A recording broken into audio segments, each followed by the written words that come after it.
मध्य प्रदेश सरकार ने किसानों के पक्ष में लिए इस फैसले से किसानों के महकमे में हड़कंप मच गया है और सभी के चेहरों में झुर्रियां छा गई हैं। अपनी मोबाइल स्क्रीन पर सबसे पहले एक खबर देखिए जिसमें लिखा है, मध्य प्रदेश सरकार ने गेहूं दान खरीदी से किया इनकार, केंद्र को लिखा पत्र, आप ही खरीदें, जानिए क्या है 77,000 करोड़ का प्रमुख कारण।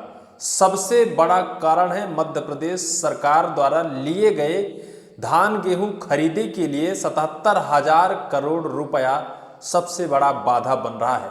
इसका हवाला देते हुए मध्य प्रदेश सरकार ने केंद्र सरकार को लिखित पत्र भेज दिया है वर्तमान धान खरीदी से पहले, और पत्र में साफ तौर पर हाथ खड़े कर लिए हैं कि इस बार हम धान गेहूं खरीदने में असमर्थ हैं, इसको डायरेक्ट केंद्र सरकार की तरफ से ही खरीदा जाए। आखिर वजह क्या है, क्यों मध्य प्रदेश सरकार धान गेहूं की खरीदी नहीं करना चाहती है? आखिर क्या वजह है, क्या नुकसान है, क्या फायदा है और इससे किसानों को क्या नुकसान है, इस पूरी खबर में ये जानेंगे। इससे पहले बता दें कि केंद्र सरकार को सीधे धान गेहूं खरीदने के लिए मध्य प्रदेश सरकार ने अपील की है और खुद धान गेहूं खरीदी करने के लिए हाथ खड़े कर लिए हैं और कह दिया है कि अब हम समर्थ नहीं हैं, धान गेहूं मध्य प्रदेश सरकार नहीं खरीद सकती है। सबसे बड़ी वजह हमने पहले ही बताया कि नागरिक आपूर्ति निगम पर चढ़े 77,000 करोड़ रुपए के भारी भरकम कर्ज का हवाला मध्य प्रदेश सरकार ने बकायदा अपने लेटर पैड में दिया है। मध्य प्रदेश के तत्कालीन मुख्यमंत्री डॉक्टर मोहन यादव बकायदा पत्र लिखकर केंद्रीय कैबिनेट के मंत्री प्रहलाद जोशी जी को बकायदा अपील की है और उन्होंने कहा है कि इस बार से खुद केंद्र सरकार धान गेहूं की खरीदी करे, हम लोग नहीं खरीद सकते हैं। इसके विस्तार के बारे में हम आपको बताएंगे। दरअसल अभी तक मध्य प्रदेश सरकार द्वारा धान गेहूं की खरीदी की जाती थी।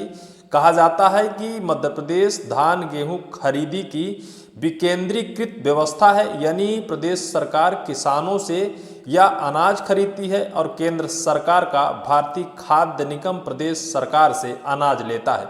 यदि केंद्र सरकार इस प्रस्ताव को मान लेती है तो ये व्यवस्था खत्म होगी और नागरिक आपूर्ति निगम की कोई भूमिका नहीं होगी। अगले सत्र से गेहूं धान की खरीदी सीधे भारतीय खाद्य निगम यानी FCI ही करेगा। यानी मध्य प्रदेश सरकार ने जो अपील की है, अभी तक जो व्यवस्था है विकेंद्रीकृत व्यवस्था है, फिर केंद्रीयकृत व्यवस्था होने वाली है जिसे FCI कहा जाता है और इसके तहत मध्य प्रदेश में अब धान और गेहूं की खरीदी करने की मोहन सरकार ने अपील की है। वहीं आगे कहा है कि सरकार का दावा है कि व्यवस्था में बदलाव से किसान या आम जनता पर कोई असर नहीं पड़ेगा, लेकिन जानकारों का कहना है कि FCI में गुणवत्ता मानक बेहद सख्त होते हैं जिससे बड़ी संख्या में किसानों की उपज रिजेक्ट हो सकती है और इन्हें अपनी मेहनत की कमाई औने पौने दामों में निजी व्यापारियों को बेचने के लिए मजबूर होना पड़ सकता है। सबसे बड़ी कमी और सबसे बड़ी समस्या तो आप जान ही चुके हैं, लेकिन जिस तरह से मध्य प्रदेश सरकार ने किसानों के साथ, किसानों के पक्ष में लिए इस फैसले से किसानों के चेहरों में सन्नाटा पसरा दिया है। किसानों के हित और अनहित को लेकर ही अपने वादों को लेकर सरकार सत्ता में आती है, लेकिन सत्ता में आने के बाद सरकार जब कर्ज में डूबने लगती है तो फिर सरकार अपने हाथ खड़े करने लगती है। दरअसल धान और गेहूं की खरीदी जो हो रही है वो लगातार मध्य प्रदेश खाद्य वितरण प्रणाली में उपयोग किया जाता है, लेकिन मध्य प्रदेश सरकार का दावा है कि जितना धान और गेहूं की खरीदी हम करते हैं उससे महज 20 से 25% ही धान और गेहूं की खरीदा गया स्टॉक है उससे उपयोग किया जाता है। बाकी का जो बचा स्टॉक है उसे केंद्र सरकार खरीद लेती है और केंद्र सरकार लेने से पहले उसके रख रखाव में जो खर्च आता है वो सब मध्य प्रदेश को वहन करना पड़ता है। इस वजह से मध्य प्रदेश सरकार को भारी भरकम नुकसान हो रहा है। जिस तरह से बताया जा रहा है कि 27 साल पहले यह शुरू हुई थी गेहूं की विकेंद्रीकृत खरीदी व्यवस्था।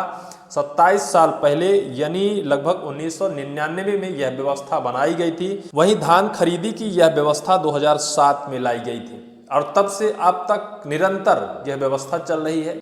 किसान डायरेक्ट अपना धान और गेहूं खरीदी केंद्र तक ले जाता है। मध्य प्रदेश सरकार अपने व्यवस्था के तहत उसे खरीदती है, उसका भंडारण करती है। जो कुछ भी वितरण प्रणाली में वितरण किया जाता है, बाकी का स्टॉक मध्य प्रदेश सरकार स्टॉक कर रखती है। रख रखाव में जो खर्च आता है मध्य प्रदेश सरकार वहन करती है और फिर जब केंद्र सरकार इसका उठाव कर लेती है, उसके बाद जो उसकी राशि होती है तो मध्य प्रदेश सरकार को भुगतान करती है।